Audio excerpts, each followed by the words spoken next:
バンバンバアビバビバビバババンババンバンバアビバモモババンババンバンバアビバビバビバババンババンバあれビバモモあれ藤子さんでございますよ。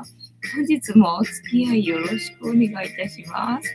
この番組はお休み前の約1時間10時5分ぐらいから11時ぐらいまでの間、皆様と楽しい時間を共有していい海見れるライブを目指しておりますので、皆様積極的に参加してくださいませ。で、番組の前半は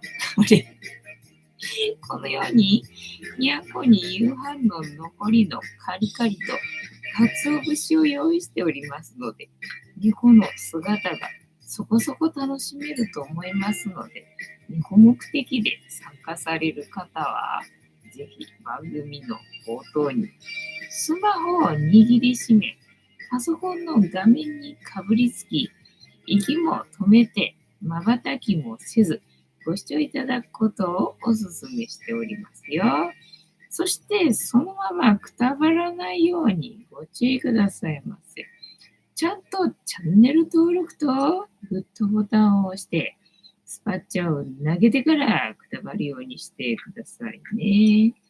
で、今画面に収まっておりますのが、三毛猫のたまちゃん、しろっちゃんのゆりさん、画面に収まっておりませんが、チャトラのまさるくん、白黒のくーたくん、グレーのぐーちゃんと、我が家には全部で5匹のかわいい猫ちゃんがおりますよ。で、5匹のかわいい猫ちゃんがいる生活ってどんな感じなのかなっていうのをちょっと楽しんでいただけたらいいんじゃないのかなと思いますよ。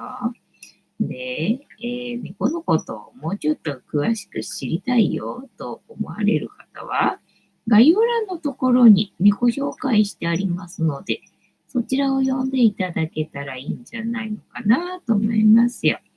で、同じく概要欄のところに Amazon のウィッシュリストのリンクが貼ってありますので、そちらからチュールをポチッとご購入いただければ、我が家に届く便利なシステムとなっておりますので、にゃんこにチュールあげようかなと思われる方は、そんな便利なシステムをご利用いただくことをおすすめしております。なんかにゃんこ全然食べないな。鰹節かけたんだけどな。今日はあんまりあげなかったせいもあると思うけど、残りがいつもよりはな、そんなに多くなかったんで、まあそれに見合うぐらいの分の鰹節をかけてあげたんだけどもな、全然見向きもしなくて、ちょっとびっくりだったよ。セリさん、はーい。今度は花粉症で目がうるうるです起きた。今夜も楽しくいい夢見られるライブをウキウキウォッチングでございます。ありがとうございます。では、1日1個起きた。猫に関してのお話もしませんので、これから皆様と一緒に乾杯しようと思いますので、お付き合いよろしくお願いいたします。で、乾杯の時に、ジャスティースって言いますので、一緒にいていただけると嬉しいです。では、いきますよ。せーの。ジャスティース。はい、ジョシーズ。ジャスティース。今日は塩入りの左右、お湯と左右の間ぐらいな感じかな。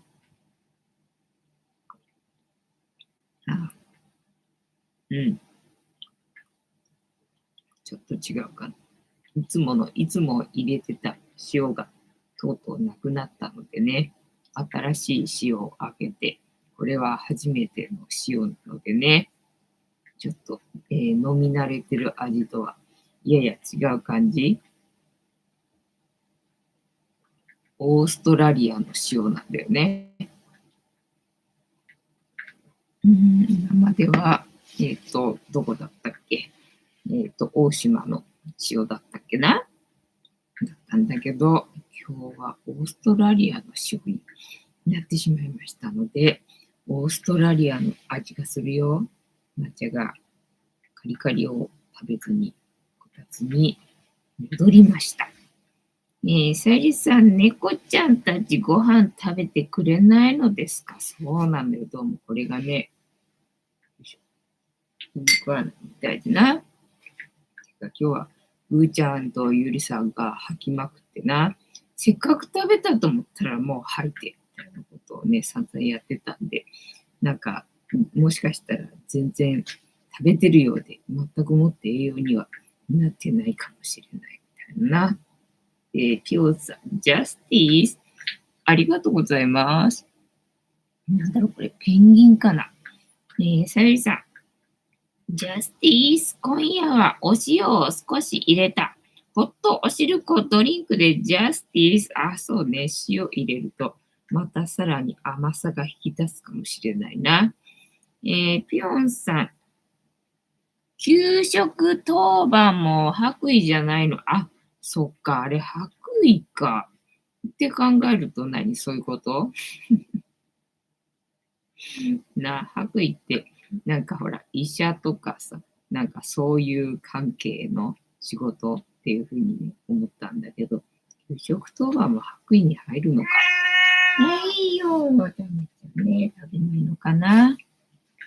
さゆりさん、ぴょんさん、こんばんはでございます。ぴょんさん、さゆりさん、おひさ。かのんさん、ジャスティス、ありがとうございます。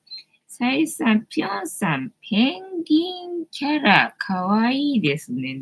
ペンギンなのかね、なんか泣いてるペンギンみたいに見えるんだけどな。老眼のせいで違うのかな、もしかしたら。はい。で、あとは、何の話しましょうか。もう話のネタがないみたいなね。今日は土曜日。あ、そういえば昨日は、あれだっけ、ホワイトデーだったんだっけ？ホワイトデー、なんかありました？話のネタがないから、無理やりひねり出そうとしておりますが。ホワイトデー何か皆さん起きましたでしょうかね。昨日は私は、横浜の中華街に行って、ひたすら時間を潰してる一日でございましたよ。で、あと、なんだったっけな。あとは、うーんと、今日は土曜日で農協か。農協行ったけど、今日は、小松菜がちょこっと置いてあるなっていうのを遠目に見て分かったんで、いいやっていうのでね、戻ってきて、で、その足で、あのね、一個思い出した話のネタな。カニタンさん、別のアカウントでコメントしちゃったカニタンです。カニタンはアカウントいっぱい持ってんだな。サリさん、白衣は私の仕事着ですので、ほぼ毎日着ています。ね、だからうちもさ、父親がね、催眠術師だったんでさ、仕事中は白衣だったわけよね。だからうちには白衣があって、白衣に慣れてたんだけど、よくよく考えてみると、私は白衣着たことないなって思ってね。で、なんかちょっと白衣を着たことありますかと聞いてみたら、なんとここに来ている人は全員白衣を着ているっていうことが分かりましたな。えっと、毎日来ています。さゆりさん、カニタンさん、カノンさん、こんばんはでございます。ピョンさん、洗濯大変そう。あ、白いからってことかね。確かにそうだな。なんか父親が着てた白衣もね、新しいのはまあ綺麗なんだけどさ、それと比べると、やっぱり着てるやつは何気に汚れてさ、意外と汚れるもんなんだなと思ってさ、だからうちの父親の場合はさ、コスチューム的な感じでさ、別に汚れる作業は特にするわけではないからさ、だけど意外と汚れてたんでね、なんか、体から、体臭じゃなくて、体体汁体液って言うとなんか違う気がするしさ、なんか滲んでるもんなのかね、なんてね、思ったよ。えーっと、てんたまさん、藤子さん、皆様こんばんは。放送は本日もしぶとくやっておりますよ。で、そう、話のネタ一個思い出したっていうのがさ、朝な、コーヒーのお供にね、何かしら食べたいわけよね。で、何かしら食べたいと思ってどうしようかなと思って、いや、そうだ、今日は前に煮た黒豆な、開けかと思ってさ、瓶詰めにした黒豆ね、開けようかなと思って、あと残り3個あったんだけどね、ちっちゃい瓶に入れたからさ、そしたらなんか、まあ、あんまり全部をちゃんと見たわけじゃないんだけど、1個とにかく気になったのがさ、なんか汁が白い気がする。なんか汁が白い気がするぞと思って。で、前に瓶詰め4個作って1個は食べたんだよね、もうね。で、まあ、まださ、作ってそんなに経ってないかなっていうぐらいでもう食べちゃったんでさ、特に何もね、変化はなかったんだけど、かわいいな。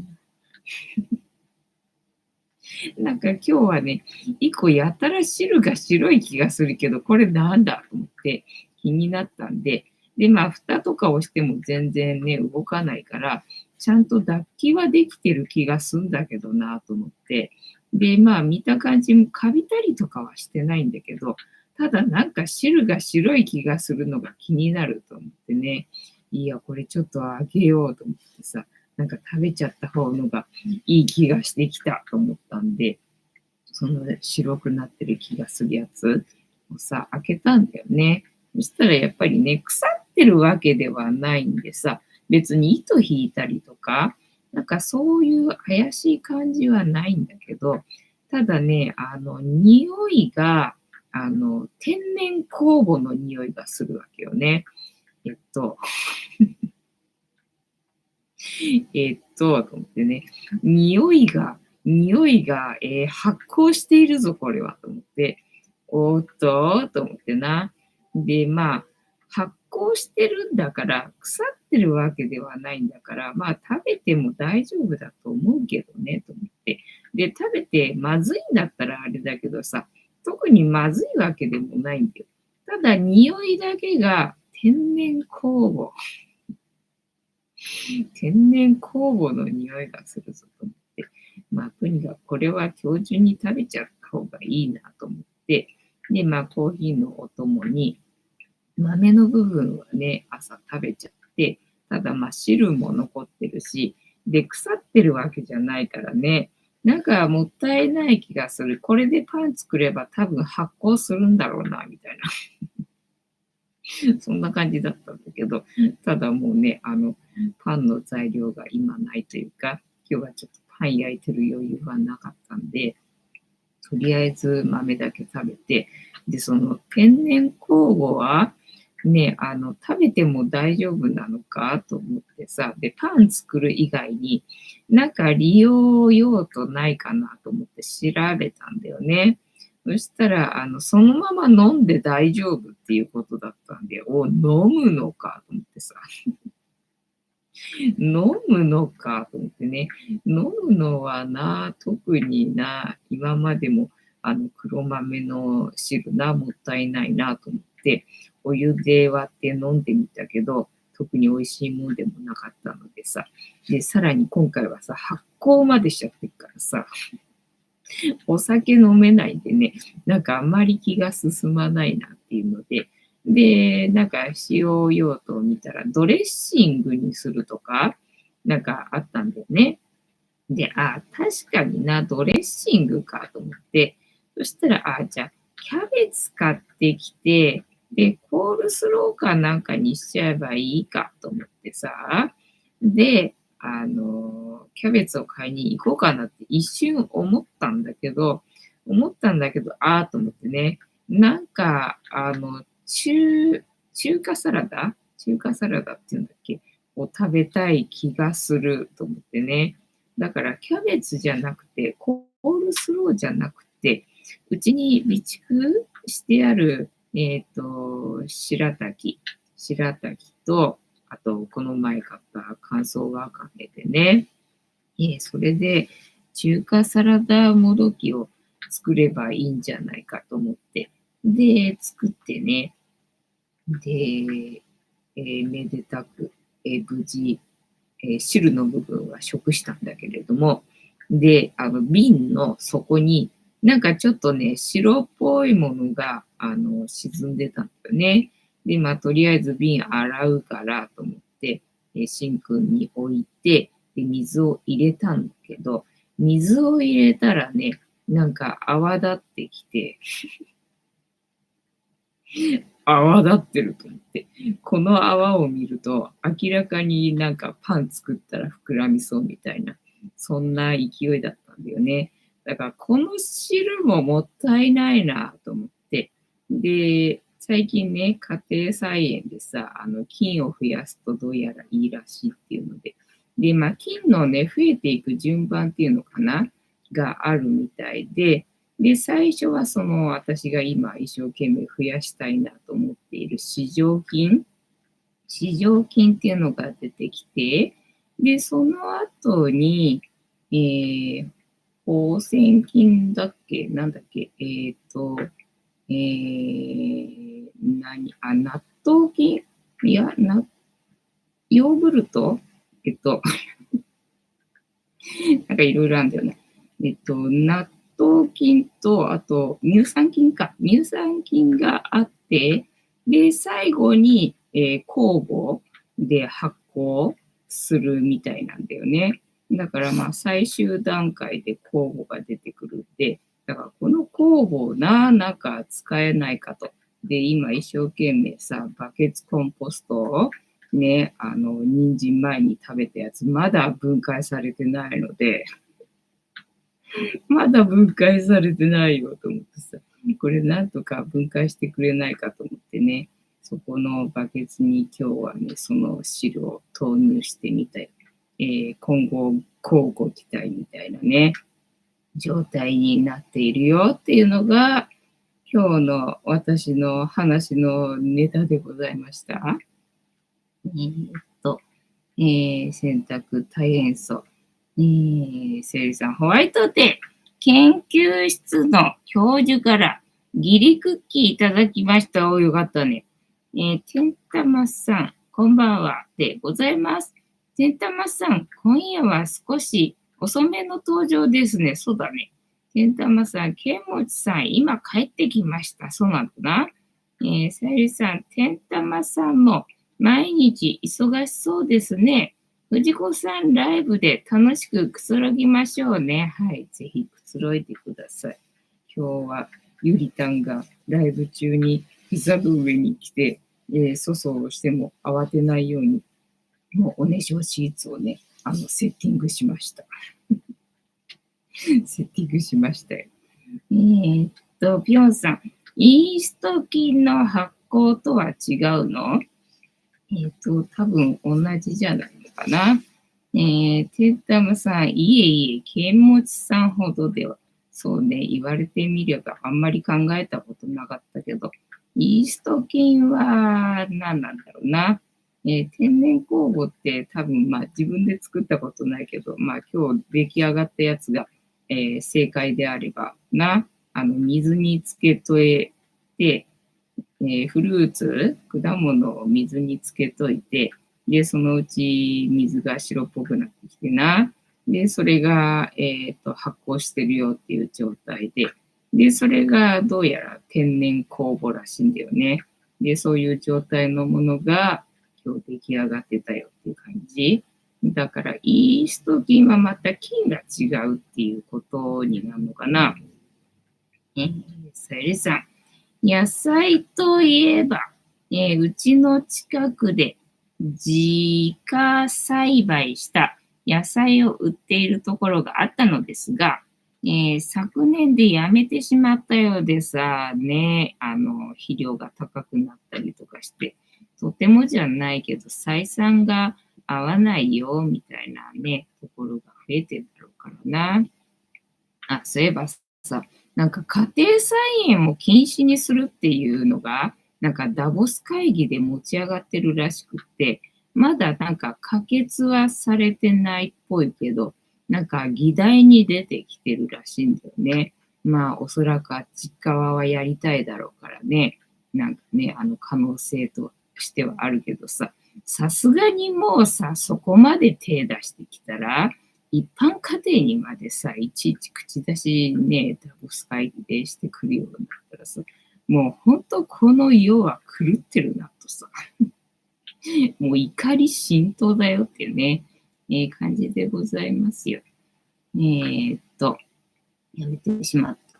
天玉さん、藤子さん、まさに大人の自由研究ですね。そうだな。そうだな。そう、だから自分が体験したことしかできなくてさ、そのよそでね、なんか、もうね、研究し尽くされた結果をさ、見つけ出してきて、で、それをうまく文章でまとめて提出するみたいなことができないんだよね。だからまあ、中学、小学校、高校もあったっけ、自由研究ってわかんないけどさ、まあ、宿題でさ、自由研究出されて、そうすると自分でやるわけよ。で、自分でやって、結果が微妙で、結果出ないみたいなことがよくあって。でね、やり直しっつってな、却下されるんだけど、却下されたところでさ、もうそれ以上私には何もできることがないんで、もうね、知らん。もう知りません。私にできることはもう全部やり尽くしたんで、もう無理っす、みたいな感じでね。大概そんな感じで、放置っていうことがね、よくありましたな。せいさん、結構泥棒さん多くて、お金を払わずに持って行ってしまったらしいですよ。ああ、そりゃ悲しいよな。だってそもそも大した金額じゃなくてさ、ね、もう育てた労力、それを収穫してまとめてね、並べてっていうさ、その労力の方がさ、ね、それに見合わないぐらいの金額でさ、売ってるわけじゃんか。それなのに、それすらもさ、持ってっちゃうっていうのは、なんか本当にひどいっていうのかな。なんかな、心が貧しいというか、なんかな、悲しくなるよな。だから、無人のところさ、防犯カメラついてますとかさ、ね、書いてあったりとかするよね。なんかそれもね、悲しいしな。でもそういう人がいるとやっぱりね、できることっつったら、そういうのやるしかないんだろうしなっていう感じよね。てんたまさん、防犯完璧。ね。なんかそういうお互いにちゃんと信じ合える、関係性でいたいよな。余裕がなくなってくると、だんだんな、そうなっていくもんな。ビョンさん、無人販売所でお題ごまかす人いるらしいですね。ね、だからほら、農協ですら。農協なんかさ、まあ無人というか、その場所には確かにいないけどさ、店の中っつうのかな。中には人がいるのにさ、それでも防犯カメラ、ついてますみたいなことがね、書かれてるんでさ、随分ね、大胆な人もいるもんだよなって思うよな。天玉さん、無人販売所はそれがありますからね。ねえ、なんだろう、作ってる人の気持ちになると、とてもじゃないけど、私だとできないかなっていう感じ。ただまあ、切羽詰まった時な、もう本当に切羽詰まった時は、取りやすいって言ったら、確かに取りやすいからな。まあ、そういう人に対しては、ね、多めに見るっていうこともあってもいいのかもしれないけどな。それが多いと、ね、やっぱりちょっと嫌になっちゃうよね。なんか肥料が高くて続けていくのが無理だからっていう理由だったらまださ、まあしょうがないかとは思うけど、そういうの理由でやめなきゃいけないっていうのは、まあ悲しいよな。猫が古い餌を食べない理由、ちょっとして猫の、違う、魚の脂が酸化したような匂いを発しているのではないかと思いましたね。ちゃんとね、なんか感じ取ってるんだろうな。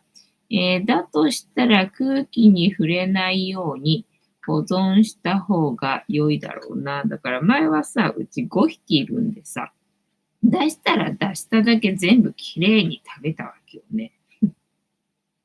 出したら出しただけ全部きれいに食べるんでさ。前はね、1匹で飼ってた時はよくこういう状況があって、ただまあ1匹なんでね、まあそんなには、まあもったいなくないというか、そんなにはあれだけどさ、5匹なんでさ、ちょっとさ、誰か食べてよ、みたいなね、気になるんだよな。空気に触れないようにね、だから保存は別に考えなくても、そこ心配しなくてもよかったんだけどな。こんなことになり始めたけどね。ねえ、さゆりさん、泥棒さん対策として大きな鏡を置くと良いらしいです。ああ、なるほどね。泥棒をする自分の姿が鏡に映るので確かに。良心のある人はやめるみたいです。なるほどね。ね、だからこれからね、なんだ、犯罪が増えるかもしれないしな。まあ、自分が畑やってね、野菜がいっぱいできて、ね、もったいないなと思ってね、そういうことをやるようになるかもしれないからな。そういう知恵があると参考になっていいね。ねえ、てんたまさん、カニタンさんも、ケンモチさんも、物知りだな。さゆりさん、うちの近くでは、畑自体がないので、貴重な場所だったのですが、そうそうそうね、やめられちゃうとさ、それ楽しみにしてたのがさ、ね、その楽しみなくなっちゃうから悲しいよな。さゆりさん、私はレモン好きなので、しまなみ海道に一度行ってみたいのです。しまなみ海道っていうのが、レモンのなんか産地なのか。私は行ってみたい小豆島がどうやらさ、なんか柑橘系とかフルーツかなの、なんかね、よくできるところみたいでさ、しまなみ、しまなみ海道はどこなんだ？あ、でもそうだよね。瀬戸内とかその辺だと、その私が言ってるのと同じようなところかもしれないな。そうね、なんかレモンよくあるよな。瀬戸内レモンとか言ってさ。まあなんか瀬戸内だけじゃなくて、千葉かなんかもやってるみたいでな。そういえば千葉な。千葉ね、連続して地震が起きてるけど、なんかね、もう千葉ボロボロらしいね。なんか千葉ボロボロらしくってさ。で、リュウさんが今ね、一生懸命日本を守ってるらしいんだけど、で、昨日だかなんかさ、福島で、大きい地震があったみたいなんだよね。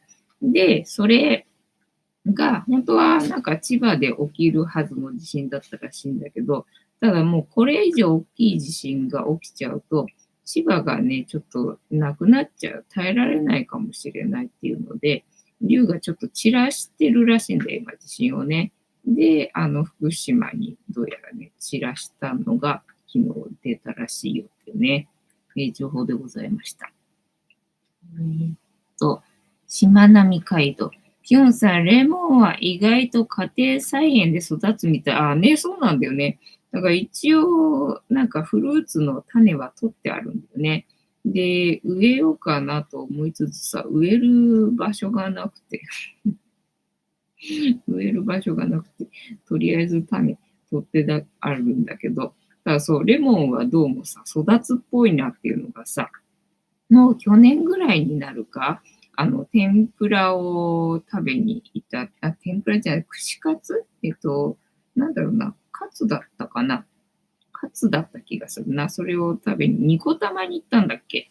ニコタマかなんかに行って、で、そこのデパートかなんかにさ、ローズガーデンかなんかがあって、ローズガーデンあるのかちょっと行ってみっかと思って行ってみたらさ、そこにある植え込みっていうのかなが、全部レモンの、全部っていうかな、なんかいっぱいレモンの木があって、なんかすっげえできてたんだよね。あ、何こんな簡単にできんの？レモンって何こんな簡単にできんのって思ったら、なんかちょっと作ってみようかなっていう気になったんだよね。天玉さん、しまなみ海道を使って四国から尾道まで自転車で、走りたいですね。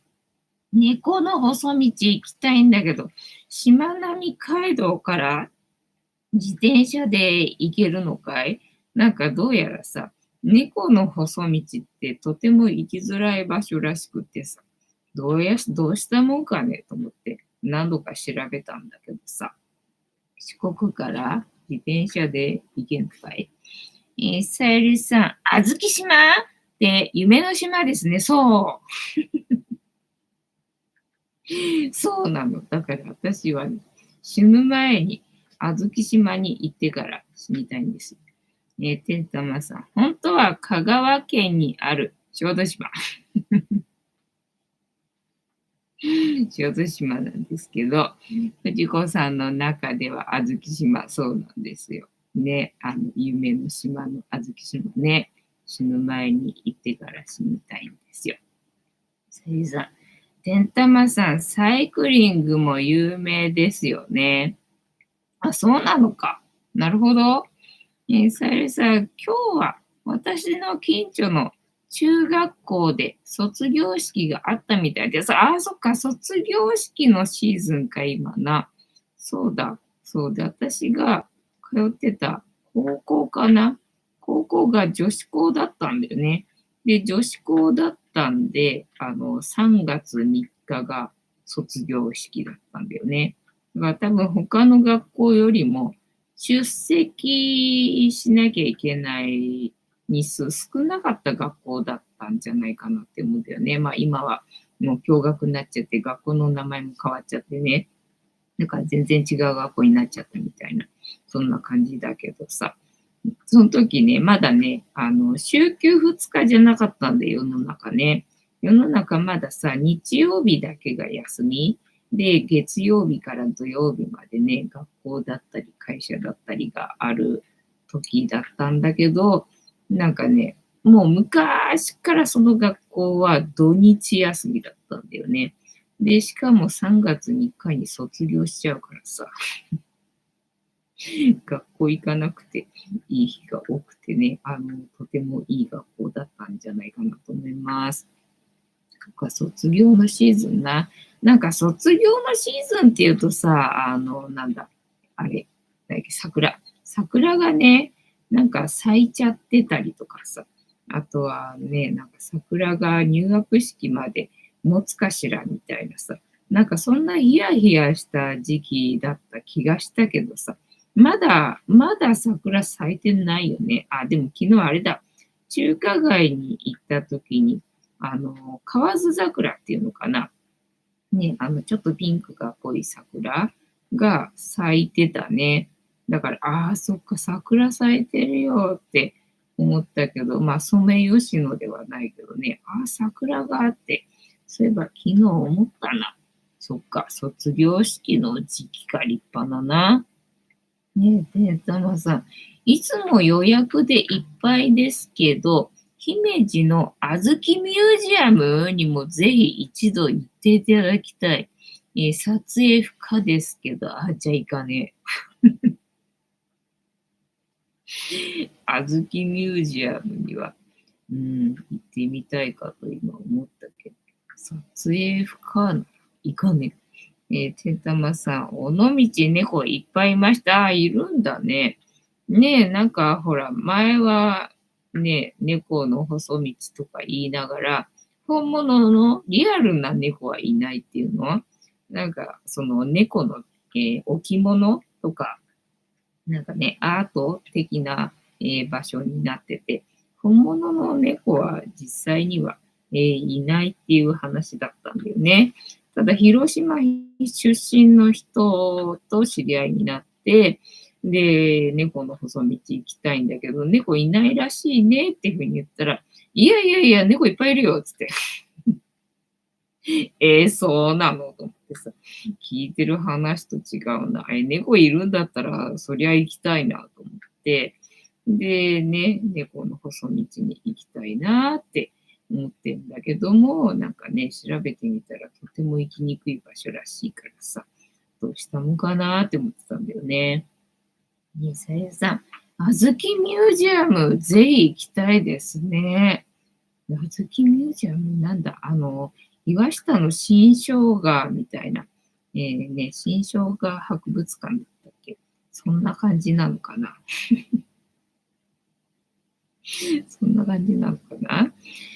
ぴょんさん、土曜日は午前中で終わってたな。ね。でもね、短いけど、土曜日はなんか出勤なりね、通学なり、なんかしなきゃいけなかったと思うんだけど、その時からね、昔からそこの学校は土曜日休みの学校だったんだよね。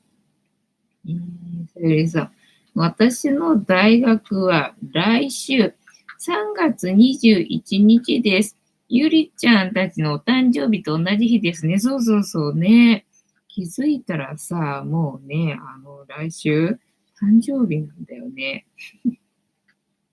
どうしようかな、みたいな。さゆさん、ぴょんさん、土曜日に授業あったのですね。ね、昔はね、土曜日あったよな。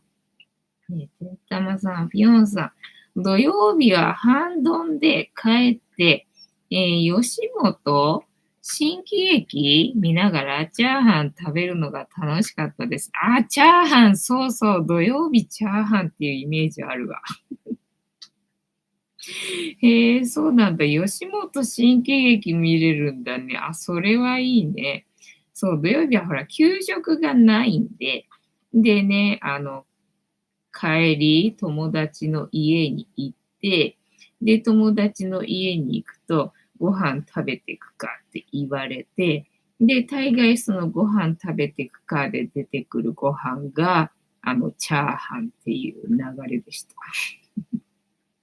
土曜日な、そう、チャーハンのイメージあるわ。ピヨンさん、さゆりさん、社会人1、2年目もそうでしたよ。ね。大樹さん、藤子さん、皆様、こんばんは。ボンソワ。本日もしぶとくやっておりますよ。さゆさん、私はゆとり世代、ゆるゆるでございます。いいね。ぴょんさん、てんたまさん、同世代だったのですね。てんたまさん、西日本の、ござ、ござ、ソロ。読めない。という回転焼きで有名な会社が運営しているミュージアムです。回転焼きで有名な会社が運営している。それは食べれそうだ。小豆たっぷり食べれるのかな。そりゃ行かなきゃダメだな。てんたまさん、大樹さん、こんばんは。ぴょんさん、あたしは大分県でいいね。金ドン。良い子、悪い子、普通の子が土曜日の昼2時からやってました。へえ、キンドンってなんか月曜日にやってた気がするんだけど、違ったっけ？いつやってたんだっけ？土曜日の昼からやってたら、そりゃあ見るよな。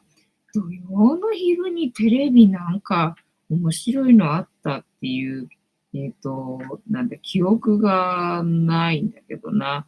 だから大概そうやって友達の家に行って遊びに行くとか、なんかそんな感じで、テレビは見てなかったっていうか、平日の方のが昼ドラっつうの。平日のがな、いいともやって、で、その後昼ドラがあるみたいな感じで、その流れをずっとさ、なんか見てるっていう感じだったけどな。土曜日はなんか、特に昼間は面白いテレビやってなかった気がするけど、なんかあったかな。さゆりさん、確か私の母とピヨンさんが同じ世代ですね。なんかそうだったよな。てんたまさんもそうだね。なんかここに生きてる人たちの世代は同世代が多いかもしれないな。てんたまさん、ピヨンさんと同世代かな。カニタンさん。土曜の記憶がない。まあね、土曜に限らず、ほぼ記憶ないけど、ほぼ何の記憶もないけどなっていうね、感じそうで、人ん家に行って食べるチャーハンがね、なんか美味しい気がするっていうの。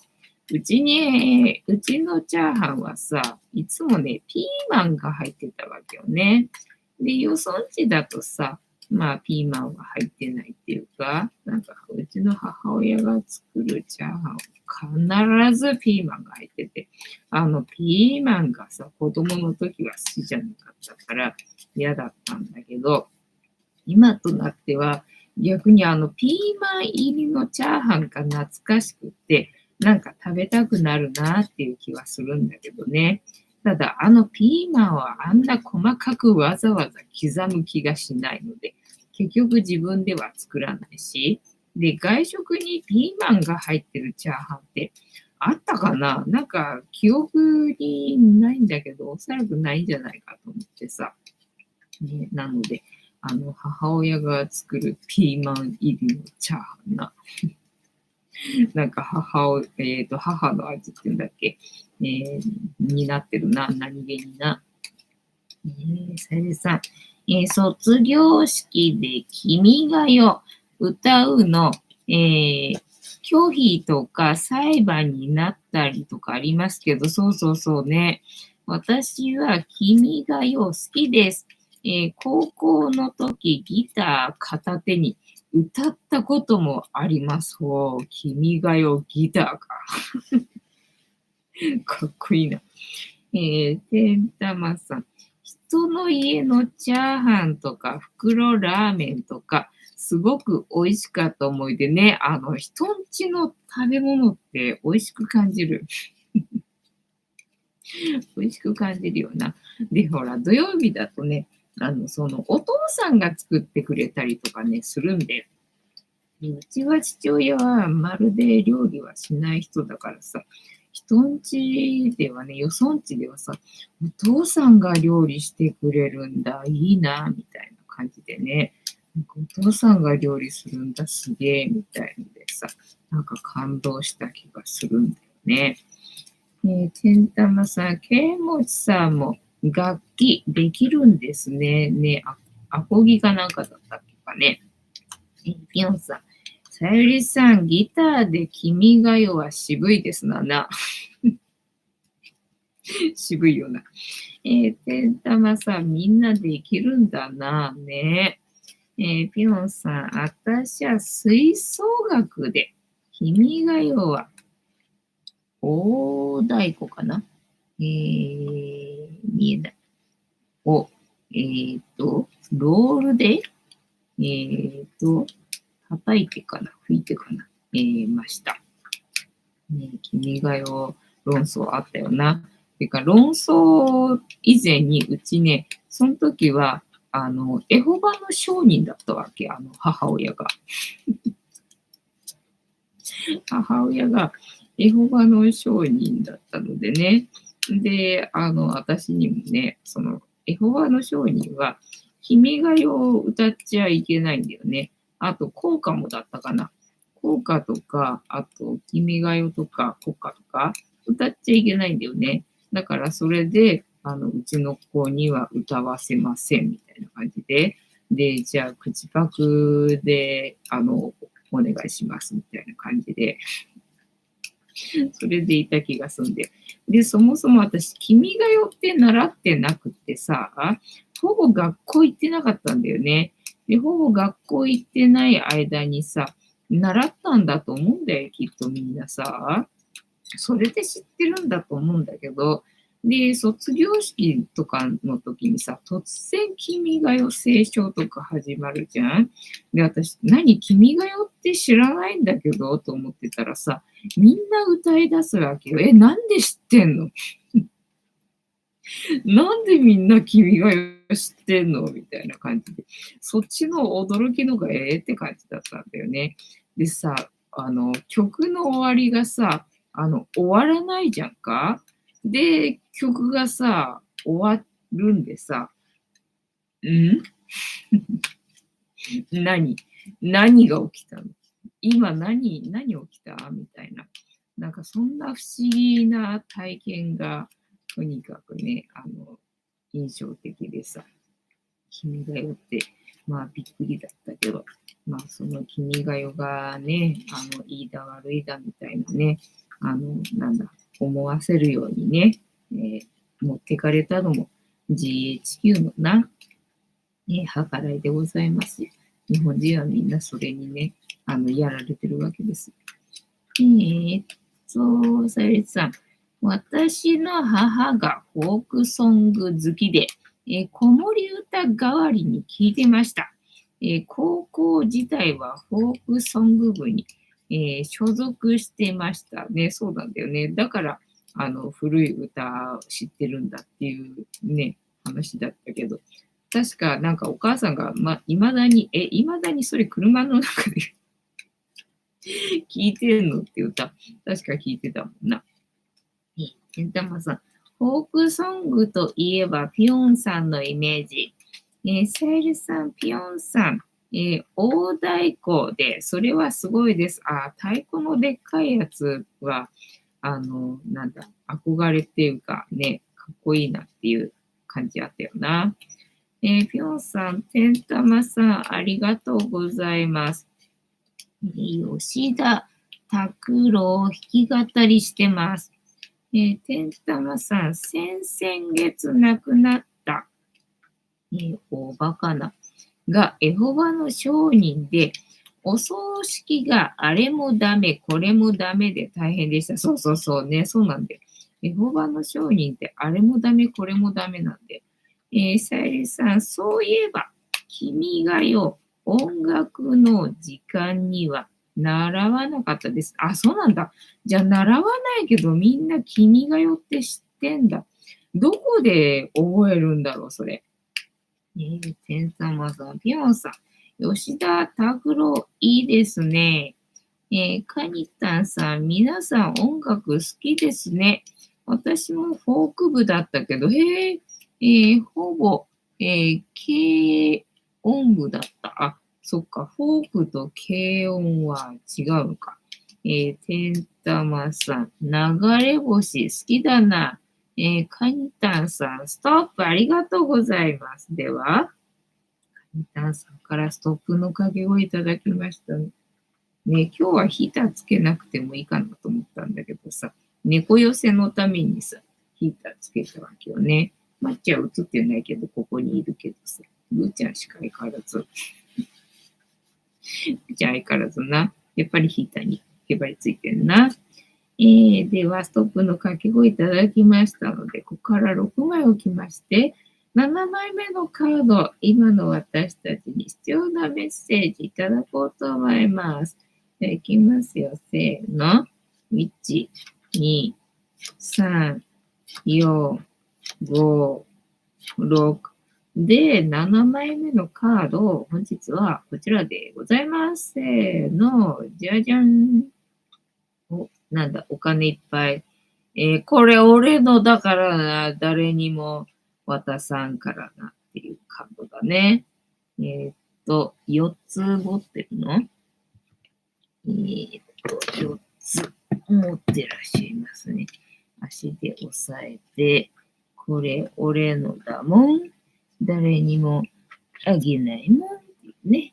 カードだな。ペンタクルの4。つながらない。テンタクル4。今日は聖地だな。ペンタクル4の意味解釈。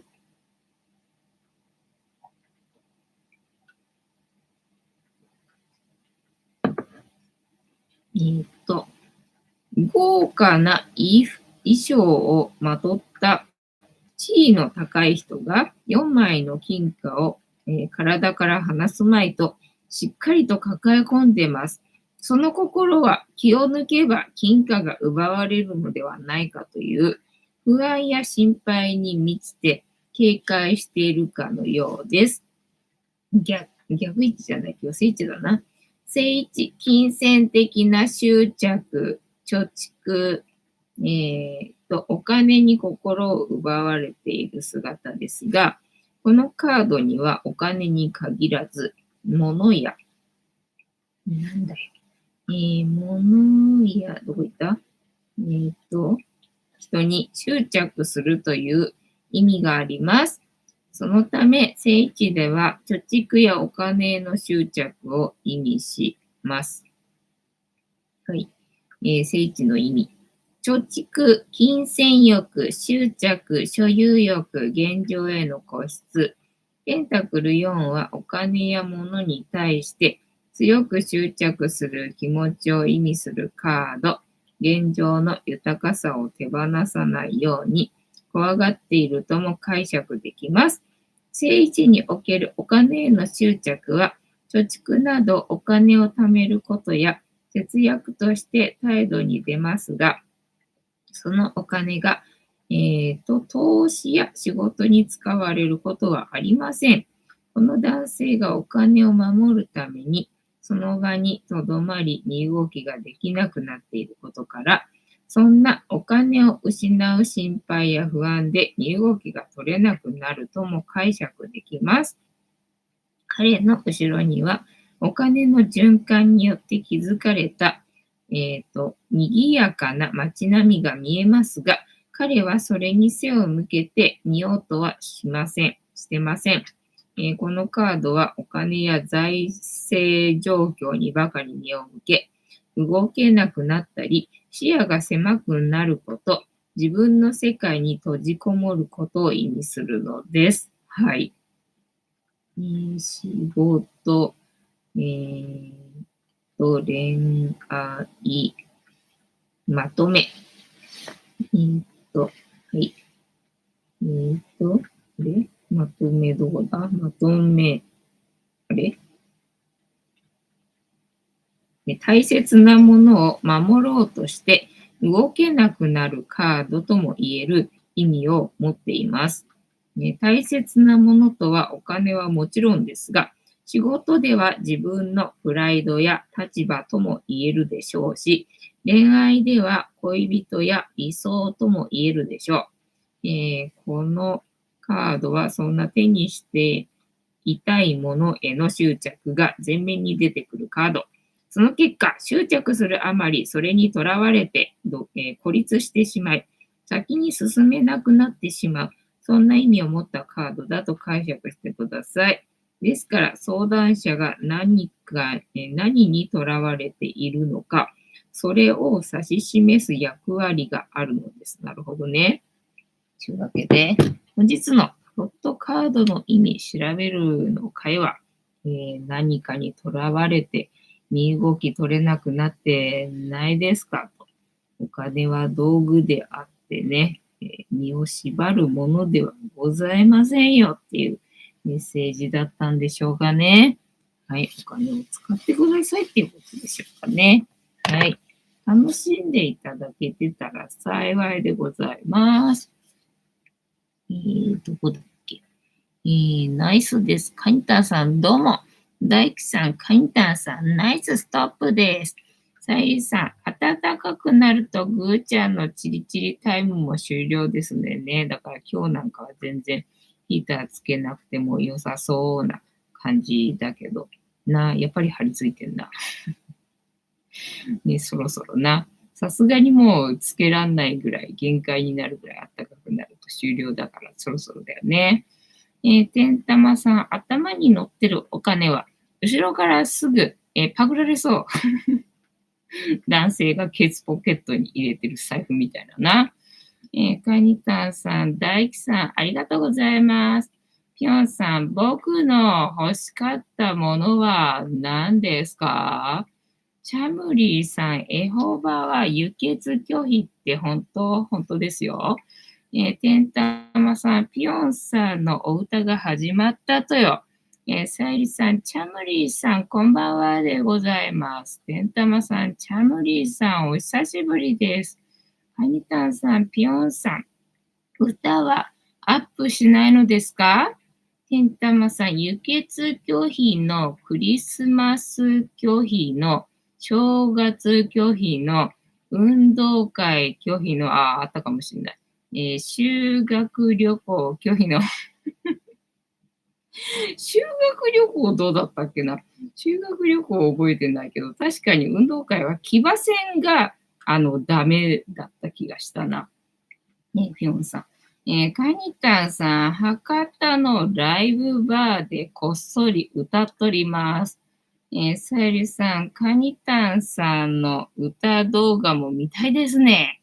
てんたまさん、ピョンさんの拓郎動画見たいですね。てんたまさん、カニタンさんのお歌も聞きたか？カニタンさん、ありがとうございます。暇になったらチャンネル作りたいです。いいな。みんなお歌が上手でいいな。羨ましいな。お歌が上手に生まれたかったな。てんたまさん、カニタンさんは歌に自信ありだった。さゆりさん、私の病院は緊急病院ですので、交通事故の患者さんも多く、輸血は1日平均2、3件はあります。ああ、そうなんだね。緊急病院で、でも1日2、3件なんだ。なんか、もっと、なんかね、しょっちゅう輸血ってするもんなんかと思ってたけど、そんなでもないか。でもあれか、手術の時に必要だからいるのか。なんかしょっちゅうね、献血ってやってる気がするからさ。さゆりさん、藤子さんも歌動画の再開お願いします。卒業写真は本当に良かったですよ。本当嬉しいな。ありがとうございます。ね、最近の歌動画は、ほら、フニータの、ね、フニータの歌、フニータの歌アップしましたのでね、最近ね。タニタさん、救急病院は一刻を争うので大変ですね。海外ドラマの ER みたいな。カニタンさん、さゆりさん、そうそう。そうなんだね。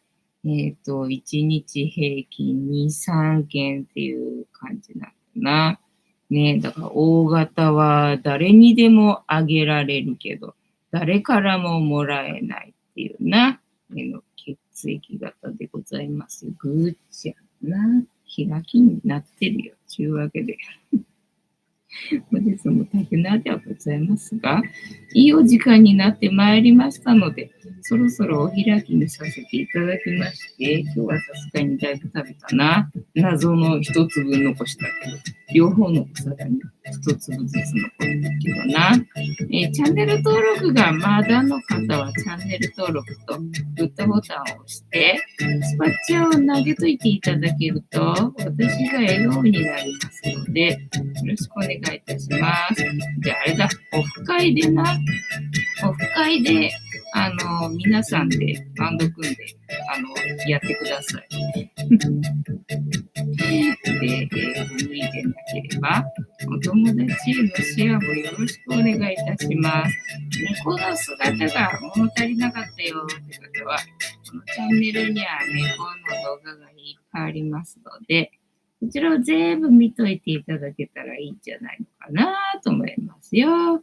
てなわけで本日もお付き合いありがとうございました。次回も見て。来た。来た。どうした？止まったよ。かわいいな。かわいいなって言った。はい、言った。次回も見てくれるかな？はーい。いいとも。じゃんけんぽーい。はい、かわいいな。なんだったの今の。いい夢見てね。おやすみなさい。バイなら。